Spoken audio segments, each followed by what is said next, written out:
The wind screamed across the frozen plains of Zareth Prime. Snow fell hard from the black sky, turning the ground into a white sea of ice.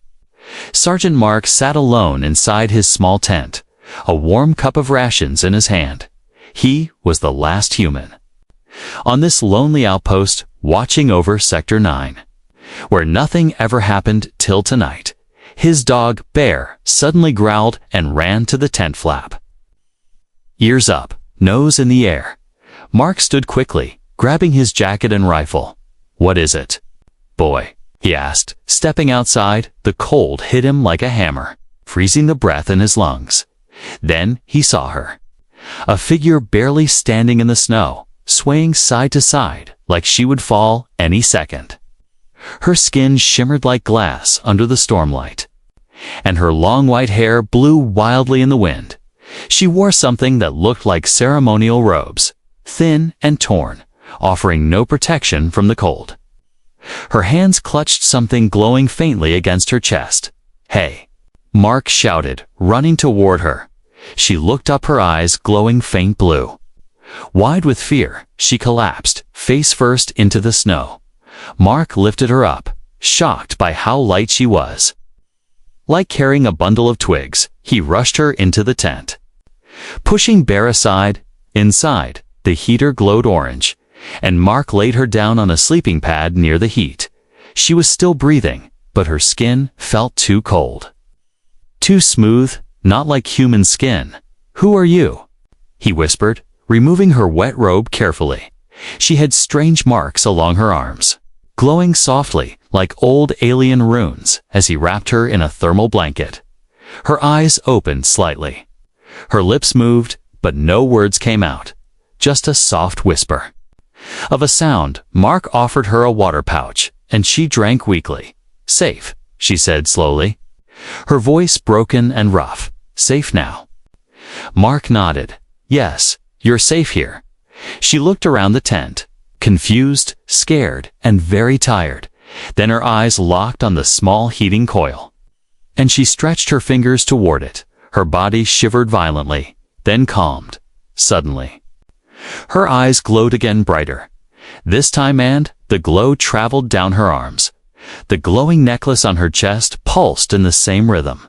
Mark stepped back, unsure. Then she fainted again, completely still. He looked at Bear, who was watching. Silently, ears still up. "What did I just bring in?" Mark muttered. He sat down beside her, unsure what to do next. He couldn't call command. Communication was blocked from the storm. He checked her vitals, heartbeats slow but steady. Whoever she wasn't like any alien he had seen before. Hours passed, and the storm outside got worse. Mark stayed awake, watching the strange girl sleep. She looked peaceful now, almost like a statue made of crystal and light. Her breathing was calm, but the necklace still glowed from time to time. At one point, she mumbled something in her sleep. Words in an alien language, but one word stood. "Outvetra," she whispered, then froze completely, as if the name itself hurt her. Mark whispered back, "Is that your name?" But she didn't reply. He leaned against the tent wall, tired, confused, and full of questions.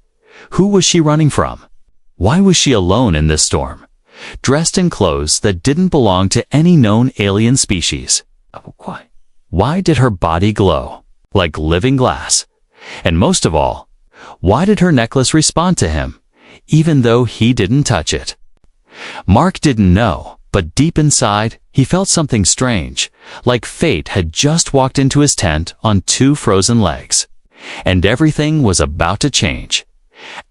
Morning came slowly on Zareth Prime, but the storm didn't stop. Wind still screamed outside, and snow hit the tent like frozen fists. Inside, it was warm now, but quiet, too quiet. The girl was still sleeping, curled up near the heater, wrapped tightly in the blanket. Mark watched her carefully. Sipping his now cold ration coffee, he had stayed awake all night, unsure what else to do. There was something about her, something strange and heavy, like she was hiding more than just a name. Then her eyes opened again. She sat up fast, gasping, hands ready to defend herself. But when she saw Mark, she relaxed a little, though her eyes stayed sharp. She looked around the tent with fear, like she didn't know if it was real. "You're safe," Mark said softly. "No one followed you." She opened her mouth, but said nothing. Then she tried again, this time in broken galactic basic. "Where, ... here." "You're at a human scout outpost," Mark replied. "I'm Mark, Sergeant Mark Harlan, human."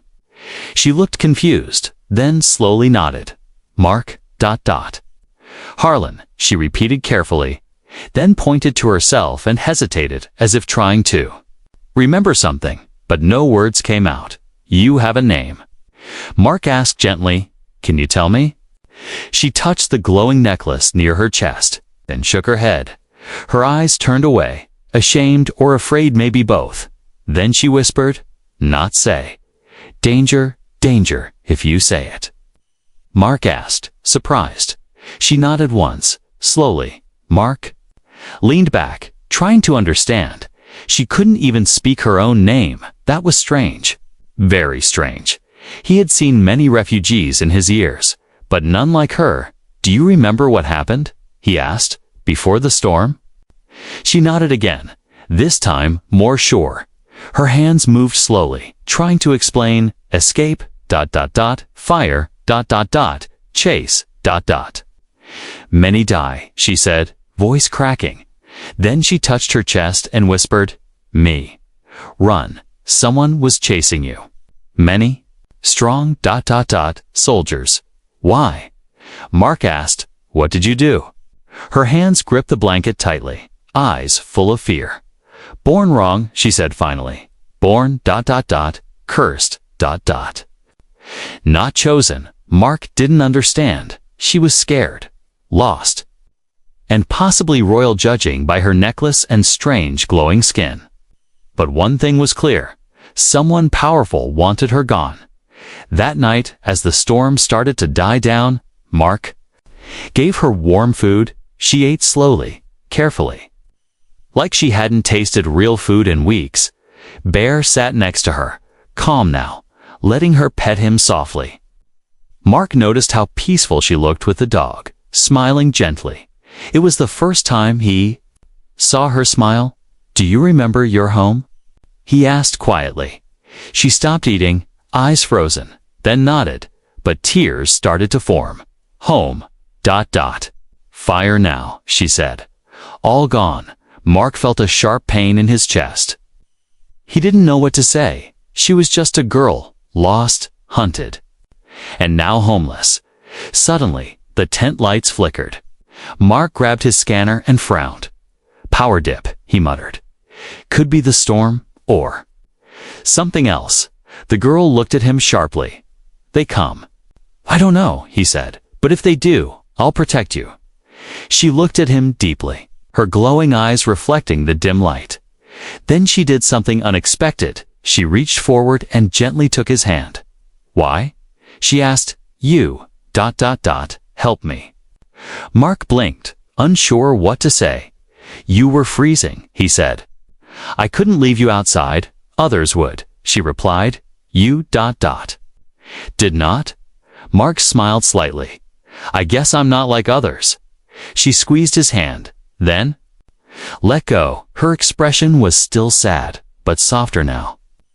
She seemed to trust him at least a little. Then, right before she lay back down, she whispered again in her sleep. "Vetra." Mark heard it clearly this time. He didn't speak, didn't move. He just repeated the name silently in his mind. Vetra, that had to be her name, and if she couldn't say it out loud, it meant someone was listening, or watching, and whatever was tied to that name, it wasn't just her past, it was something bigger, something dangerous. He reached for his rifle, placed it beside the bedroll, then whispered to himself, "This girl's name may just start a war." The snowstorm finally stopped. Mark stepped out of his tent and looked at the silent white field around him. Everything was calm, but the kind of calm that felt fake.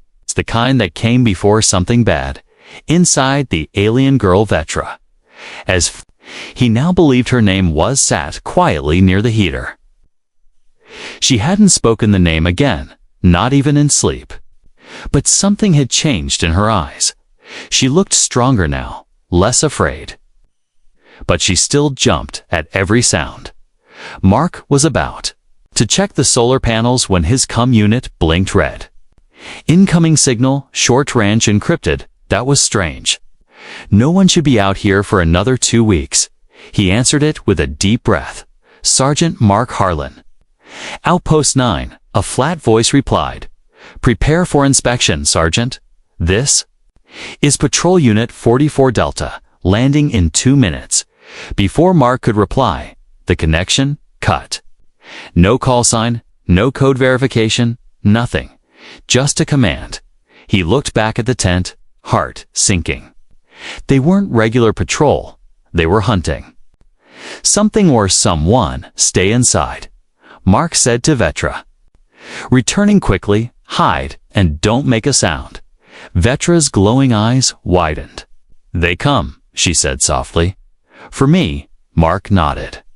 Grabbing an old thermal cloak and wrapping her inside it, he hid her beneath a camo tarp and metal. Scanner panels his old emergency hiding spot. You'll be invisible to their scans, he said, but don't move, no matter what happens. He stepped outside just as the ship landed. A sleek, silver patrol skimmer hovered over the ground. Engines worry like quiet insects. For soldiers stepped out.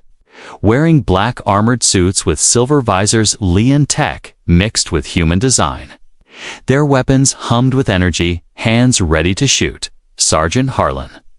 The lead one said, walking forward. Mark saluted calmly. That's me. We received a distress beacon from this location. The soldier said, strange. I didn't send any. Mark replied, eyes sharp. The soldier tilted his head. Maybe. It came from someone else, inside your tent. Mark forced a smile. Only me and my dog, he said. Storm kept us quiet for days. The soldiers moved toward the tent without waiting for permission. Mark stepped in front of them. What are you looking for? The lead soldier's visor flickered, and he said in a low voice, a fugitive. Criminal. Royal blood, the soldier replied. Not your concern. Mark's heart skipped. They didn't just guess somehow. They knew, but they didn't have proof yet. I haven't seen anyone, Mark said. And I've got a scanner if you want logs. The lead soldier paused, nodded once, and gestured to the others. They split up, circling the tent like predators. One of them held a small glowing device, scanning the area. He paused near the hidden compartment. Frowning, he looked around, then shook his head. Strange energy, ...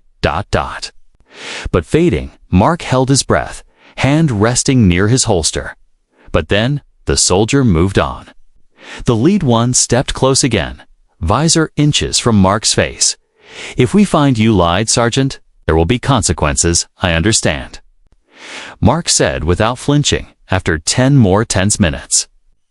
The team returned to their ship.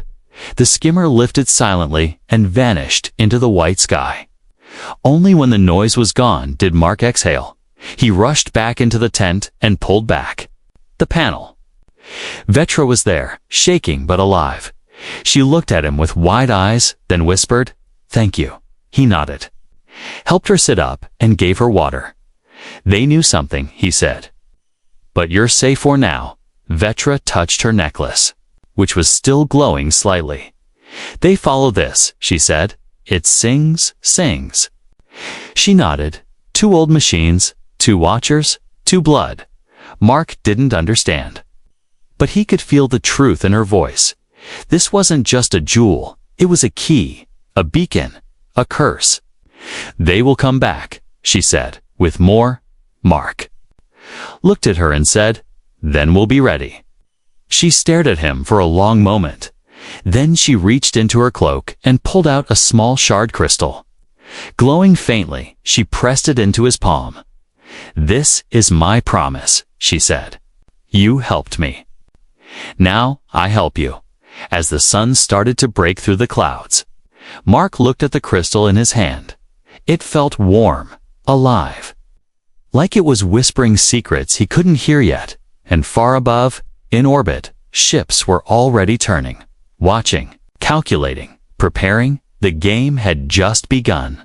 And Mark was no longer just a human soldier. He was a player in something far older than war. The storm clouds finally moved on. Zareth Prime's twin moons peeked through the broken sky. Their light made the snow look silver instead of white, but inside the tent, something older than moons had just awakened. Mark sat across from Vetra, still holding the glowing crystal. She gave him. It pulsed softly in his hand, warm and alive like a heartbeat. He stared at it, confused and a little afraid. "What is this?" he asked. Vetra's voice was calm now, more steady than before. "It's not just crystal," she said. "It is a living memory." Mark blinked. "A what?" She touched her necklace and held it toward his crystal. The moment the two touched, the tent filled with light. The heater flickered. The air grew heavy. And Bear barked sharply, running behind the sleeping bag. Mark gasped as the light touched his forehead. He saw flashes, images burned into his mind. A throne made of starlight, alien voices chanting in ancient tongues. A woman with Vetra's face, older and dressed in glowing armor. Then war, screaming. Fire across the stars, and finally, a dying queen handing over the same necklace. Her hand trembling as she whispered, "Only he who does not ask shall receive." Mark fell back, panting. What the hell was that? Vetra looked at him with sad eyes. "Now you understand," she said softly. "You were chosen not by me, but by the memory." Mark sat up slowly, holding the crystal tighter. "That queen. She looked like you. She was my ancestor," Vetra said, "and her memory lives inside the gift." Mark shook his head, trying to clear his mind. "I'm just a soldier, not a king." "You're not a king," she replied. "You're a protector, and this place is not what it seems." Vetra stood up and walked to the edge of the tent. She brushed her hand against the snow-covered ground, whispering words too old for translation. The snow melted instantly, revealing a smooth metal floor, strange, ancient. And humming softly, Mark stepped closer. "This was under us the whole time." She nodded.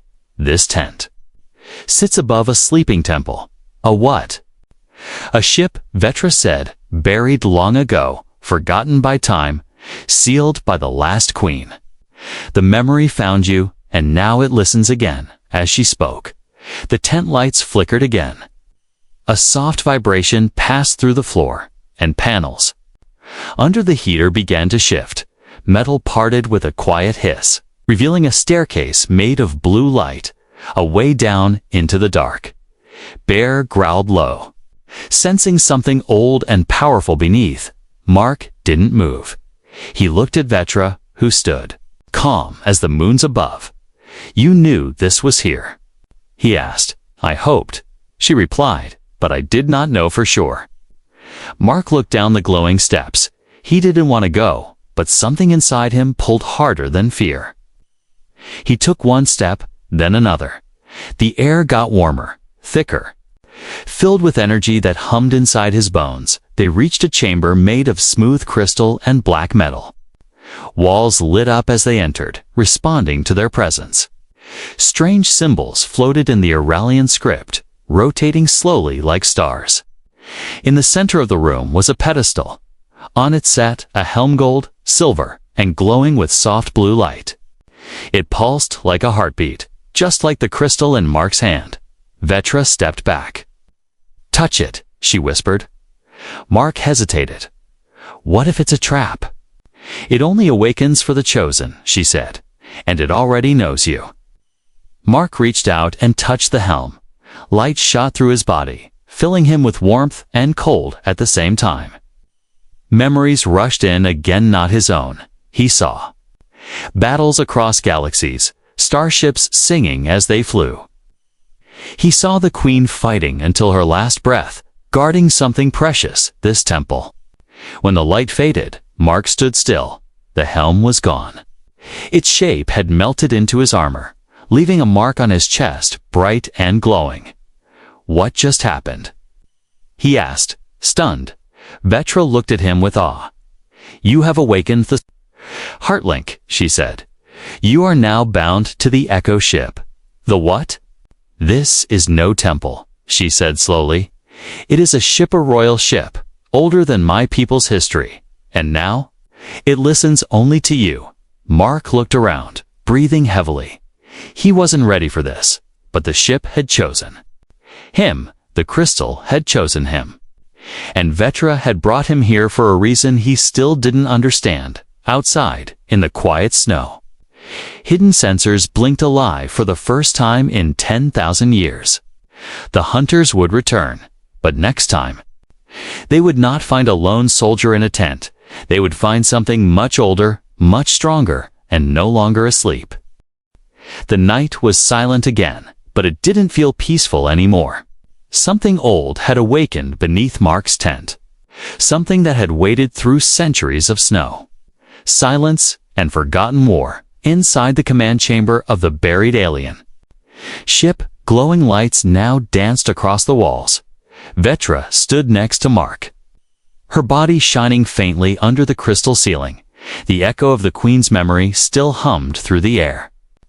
But Mark felt different now, the moment he touched the helm. Something had changed inside him. He felt stronger, clearer. Like his body remembered a language he never learned. This ship, Mark said slowly. It's alive. Vetra nodded. It's called a heart vessel, built long ago to protect royal blood. Why me? He asked. I'm not one of you. She looked at him with soft eyes. You don't have to be. The ship chooses based on the bond between protector and royal. And I gave you warmth in the storm. Mark said quietly. She smiled. And I gave you my trust. Just then, the ground shook. Mark's head snapped upward. Vetra's smile faded. They're here, she whispered, above ground. The snow began to melt in a perfect circle around the outpost. A sleek black skimmer landed. But this time, it wasn't soldiers who stepped out. It was the hunters, silent. Tall beings wrapped in skin-tight armor with no faces. They moved without sound. 3 of them spread out while one knelt, placing its hand on the snow the moment it touched the ground. A pulse went out like a wave. It found the hidden entrance inside. Alarms lit up in the ship's soft red lines glowing along the walls. Mark grabbed his rifle, even though he wasn't sure it would help. Vetra placed her hand on a panel, and suddenly, a wall opened, revealing a weapon rack, strange alien devices. Hummed with power, one of them floated to Mark's side and attached itself to his arm. Forming a shield, another clicked onto his back, forming a new kind of energy rifle. You will need more than bullets, Vetra said. Noted, Mark replied, adjusting to the strange armor that had formed over his chest. A screen lit up with shapes, 3 red dots above them and one moving fast down the tunnel. They're trying to reach the core, Vetra warned. What happens if they do? They shut it down, she said, and erase everything, including me. That was all Mark needed to hear. He sprinted toward the rising tunnel, boots hitting the metal floor with heavy thuds. The strange suit moved with him, light but powerful. At the entrance, he met the first hunter. It didn't speak, it just lunged. Mark raised his shield and blocked a glowing blade that appeared from the hunter's arm, then fired his rifle. The blast ripping into the enemy's chest. The creature didn't scream, it just fell. Smoke rising from its armor, 2 more dropped into the tunnel, weapons raised. Mark rolled to the side and fired again. 1 blast hit the wall. But the second hit the hunter's leg, forcing it to stumble. Vetra appeared behind him. Her hands glowing with strange light, she whispered something in her own language and sent a shockwave that slammed the second hunter into the ceiling. The third one moved faster, nearly slicing Mark's arm, but Bear Mark's loyal dog rushed in and bit the hunter's leg. Slowing it just enough, Mark fired point blank. The blast, throwing the creature back. When it hit the wall, it didn't move again, breathing hard. Mark looked at Vetra. More coming, he asked. She closed her eyes, sensing the energy outside. No, but they will return with worse. Mark turned to the chamber. Then we need to move this ship. Vetra stepped forward and placed both hands on a large crystal in the center of the room. It hasn't flown in 10,000 years, she whispered. Mark joined her, placing his hand beside hers. Then, let's wake it up. The ship rumbled deep in the ground, shaking snow and ice from its buried hull. Old engines hummed to life, walls folding into sleek panels above ground. The outpost cracked open as parts of the snow-covered terrain split apart. A long, ancient vessel began to rise, glowing with forgotten power from orbit. New alien ships took notice. Their scanners lit up like fire, alarms echoing across enemy channels. The signal had been found. The Royal Heart vessel had awakened. But it wasn't in the hands of a noble. It was in the hands of a human soldier. And beside him stood the last girl of royal blood, no longer running. She had given him a gift she couldn't return. And now, together, they would show the galaxy what that gift could do. The snow was gone, melted by the heat rising from the earth. The tent that once stood lonely on the frozen ground was now wrapped in steel and light. Mark looked around in disbelief. His small outpost tent had been sitting on top of a starship the entire time. It was never just a tent, Vetra said, as she walked beside him through the glowing hallways. Her long silver hair shimmered in the light, and her voice held power now, not fear. Mark touched the wall warm, pulsing with quiet energy. It was sleeping right under me all these years, Vetra nodded. The heart vessel chose this place to rest, to wait for someone it trusted, not a king. Not a warrior, Mark said, just a soldier in a cold tent, but a soldier who showed kindness when he didn't have to. She said, that matters to the ship. As they moved deeper, rooms opened by themselves. Smooth walls revealed ancient consoles, crystal panels, and weapons from another age. Mark stepped into one chamber and stopped, stunned. Inside were rows of pods, each holding a crystal figure, still silent, waiting. Are they alive? He asked quietly. Vetra looked through the glass, her expression soft. They are the Echo Guard, she said, the last protectors of the royal bloodline kept in deep sleep. And now they are waking, she whispered, because you carry the helm's bond. Mark stepped back, watching as one of the pods glowed brighter. The figure inside stirred, a face forming through the crystal mist. I don't think I'm ready for this, he muttered. Vetra placed her hand on his shoulder. No one ever is, she said. But fate doesn't wait for permission. Suddenly, a screen appeared on the wall in front of them. Red lights flashed and an alien voice echoed through the room. Mark didn't understand the words, but Vetra did. They found us, she said. The enemy fleet above us now. Mark's blood turned cold. How many? 7 warships and more coming. He rushed to the command deck, the walls opening before him.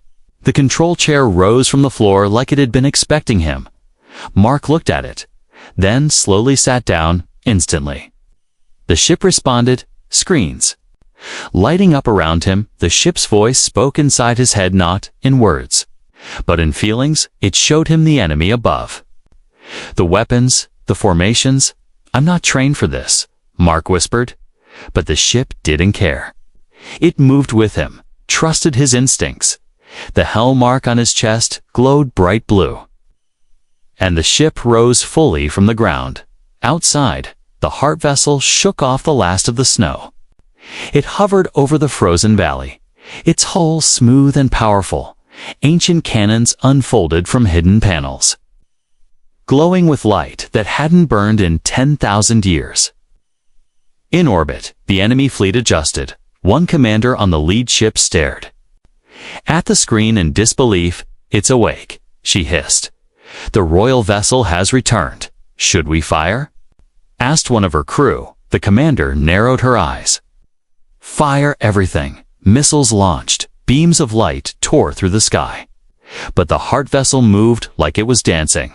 Mark felt every movement through the chair like it was part of him. He raised his hand, and the ship responded, firing a burst of energy that split one of the enemy ships in half. On the screen, more red dots appeared, reinforcements. Vetra entered the deck, her eyes glowing now. "The ship is ready for full activation," she said, "but it needs both of us." Mark nodded, standing together. They placed their hands on the central control crystal. Light exploded across the deck. The heart vessel pulsed with life. And outside, the ancient warriors began to rise. The Echo Guard crystal-armored protectors stepped onto the battle deck. Weapons in hand, their eyes glowed, and their bodies moved with perfect coordination. Mark looked at Vetra. "You brought me into your tent," she said softly. "Now I bring you into my war." Mark smiled, tired but ready. "Then let's win it together." Above them, the enemy ships fired again, but this time, the heart vessel didn't dodge. It blocked, absorbed, and returned fire with impossible precision. One ship fell, then another. The tent was gone. The cold was gone, and the soldier who once lived alone in silence now stood at the helm of a forgotten empire. The battlefield in the sky was lit with fire and broken ships. The heart vessel hovered above Zareth Prime like a sleeping god, now fully awake. Mark stood on the bridge, breathing heavy, watching enemy ships explode one by one. He never asked for this fight, but now he could not walk away. The helm on his chest burned with strange energy. It connected him to the ship, to the warriors, and to the stars. This was no longer about saving one girl in the cold. This was about protecting something ancient and sacred, something the galaxy had forgotten. Vetra stood beside him, glowing brighter than before. Her body had changed. Taller now, her voice deeper, her hair almost floating. She was no longer a scared girl in a torn robe. She was a queen reborn. "The last wave is coming," she said softly. The final fleet? Mark looked at the Screenwell warships now. Shaped like claws and shadows, they moved fast, ready to end everything. The enemy had learned fear, but they had not learned to stop. "What happens if we lose?" Mark asked. "They will hunt every survivor of my blood," Vetra said. "And you? They will erase your name from time." Mark placed his hand on the ship's crystal console. "Then we don't lose," he said. The Echo Guard stood at attention. Behind them 30 warriors glowing with crystal armor. They were silent but ready. Mark raised his hand, and the ship responded. Rising into the upper atmosphere, cold stars stared down at them like watchers, ancient and distant, as the enemy fleet approached. Vetra stepped forward and pressed her palm to a panel. A new weapon unfolded from the ship's underbelly. A long cannon of pure light began to charge. Its hum shook the metal walls like thunder. "Trapped inside a cage, once used," she warned. "It will end the battle but also the ship." Mark paused, then looked at her. "And you?" "I will survive," she said, "but I'll never be the same again." The ships outside closed in. Enemy commanders shouted orders, and weapons locked onto the heart vessel. Mark turned to Bear, who sat at his side like always, calm in the middle of chaos. He smiled and whispered, "Let's show them what humans are made of." He touched the helm on his chest and gave the ship one last command. "Fire." The sky cracked open as the light cannon roared. A beam of energy shot through space like a spear of the gods. For enemy ships disappeared in a single second. The others scattered, afraid but still fighting. Mark stood his ground. Even as the control panel sparked and alarms rang, the ship shook violently. Systems overloading, lights flickering, Vetra stumbled, falling to her knees. Her body glowed uncontrollably, energy spilling from her skin like stardust. "I can't hold it," she gasped. "The ship." "Too much." Mark rushed to her, grabbing her shoulders. "What do I do?" "Take the helm," she whispered. "All of it. It belongs to you now." The helm on his chest pulsed bright blue, then white. Mark's eyes widened as the light consumed him. He felt the ship inside his mind, every wall, every cannon, every life form. He reached into the system and pushed with all his will. Outside, the ship glowed like a second sun. The remaining enemy ships tried to flee, but it was too late. The heart vessel unleashed its final defense and energy wave that wiped the sky clean. When the light faded, only one ship remained, the heart vessel, silent, wounded, but still standing. Mark collapsed on the floor, smoke rising from the console. His armor was cracked, his breath shallow, but he was alive. Vetra crawled to his side, weak but breathing. "You did it," she whispered. "The king in the cold has returned." Mark chuckled softly. "I'm no king, you are," she said, resting her head against his shoulder. "You gave warmth when I had nothing. You gave hope when I was hunted. That makes you king." Outside the window, the stars shined again. The battle was over. But the galaxy had changed. News would spread of the human who awakened the royal vessel of the girl once called Baron, now reborn as queen of the ship that rose from snow and crushed fleets without mercy. And in that quiet moment, in the ruins of war, a new story began. A story not of power, but of kindness, not of kings born, but of kings made. In a tent, a frozen planet, one soldier made a choice that changed the stars forever.